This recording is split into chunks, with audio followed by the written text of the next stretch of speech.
Hey everybody, Ted with Quality Home Inspection. So I'm down here in Townsend today, and I want to show you what structural failure looks like on a house. This particular house has a chimney that's pulled away, so I'm going to show you what the footer failure has done to the house. Alrighty, that's the chimney.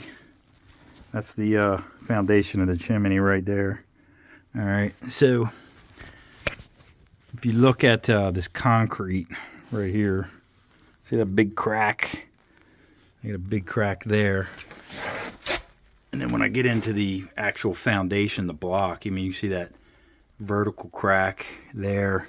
And then look what it did here. It actually pushed the block inward. So from that corner all the way to this area, so basically from there to there, this whole corner is pushed in.